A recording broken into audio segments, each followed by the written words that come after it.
Welcome back, everybody. Thanks for tuning in.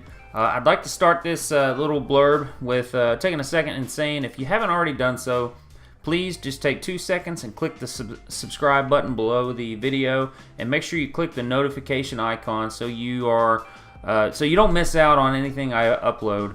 I know you hear it from YouTubers all the time, and you may get sick of it, but as a creator, a YouTube content creator, it helps so much if you just click subscribe and click the notification icon and like the video if you like it. If you don't, leave a thumbs down and let me know what you didn't like about it.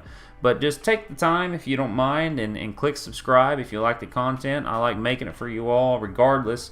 And yeah, so moving on, I've got a muskie tournament coming up this weekend, this Saturday. It's my first ever muskie tournament. Pretty excited, fishing it with my buddy Adam Griggs. It is a benefit tournament for a guide on Cave Run. His daughter has a tumor on her leg, and a bunch of people came together and said, hey, let's have a benefit tournament. So I think people are donating baits. There's going to be raffles, stuff like that, and portion of the money raised, I think that's what it is going towards to the family. So I'm pretty pumped about that. I went out tonight and caught muskie number 20 for the year. To knock off the bad voodoo I've been having. It's been about a month since I've had a muskie. So I'm just really excited about that. It's been a good night, and hopefully it'll be a good weekend. But I also wanted to share with you a trip I took with my buddy Mark. I deployed with Mark actually twice, but we became really good friends this last deployment. And he took me to Laurel Lake here in Kentucky, which is known for its giant bass and also for walleye, but I'm talking big smallmouth and big largemouth come out of that lake, and it's so deep. I think some parts of it are like 250 feet deep, and it's so clear. But we went fishing there in hopes to catch a big bass, and I mean, we saw a lot of fish, definitely full of bass.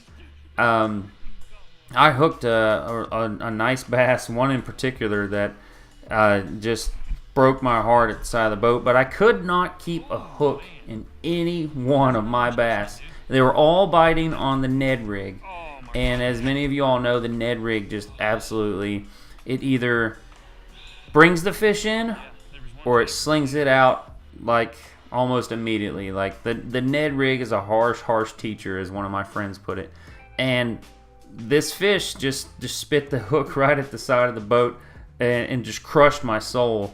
But at the end of the day, Mark had boated so many bass, or at least hooked more bass, and I had only caught and put in the boat a green sunfish.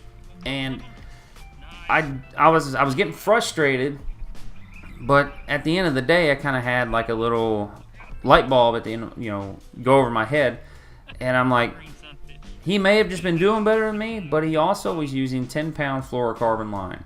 That's what he caught, I think, every bass on, was the fluorocarbon line. And I was looking back, and I was using monofilament. And now, having talked to several of my bassin buddies and just figuring out what I was doing wrong, I made the switch to fluorocarbon. And I went out and bought not only fluorocarbon, but a very high-quality fluorocarbon. This is Sunline Super FC Sniper. That's 8-pound test. And I'm using this as like a 25-foot leader on my finesse rods. It is so doggone sensitive. Like, I can't describe to you on this video how sensitive this line is. I love it. I'm looking forward to doing a review on it. But I think that's the reason I couldn't put a bass in the boat, was just, one, he was feeling the strikes before I was, because we were getting them deep. Two, the monofilament had way too much stretch to be pushing a light wire Ned rig hook into a bass's mouth, that deep.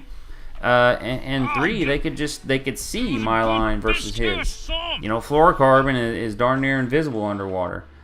So it's just been a very, very big learning process for me, like a steep learning curve. And I'm glad I figured it out when I did. I'm glad I made the switch. I mean, I put this stuff on my I've got Power Pro, I think it's Power Pro Max Quattro on my Van Stall that I use in the creeks, and I fished with it for like 3 or 4 times now, and it is night and day. I mean, I cannot, if you guys go out and just try it. It's a little expensive. I think at Cabela's I paid $26 for 200 yards of 8-pound test, but you will not regret at least buying some sort of fluorocarbon. But this Sunline FC Sniper, I recommend it. So yeah, hope you all enjoyed these clips of Laurel Lake. It definitely was a nice lake to fish, beautiful. There was a bald eagle that followed us for part of the day, and just a beautiful lake. I want to take when I get a nice big kayak, I want to take a kayak out on it and fish it this winter or spring. And I really just want to lay into a 6 or 7 pound smallmouth in there, or a walleye. I think it'd be freaking awesome to troll crankbaits or even live bait and catch a big walleye out of there.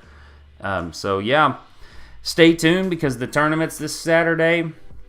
I finally have some time. I got to do a rod and reel review.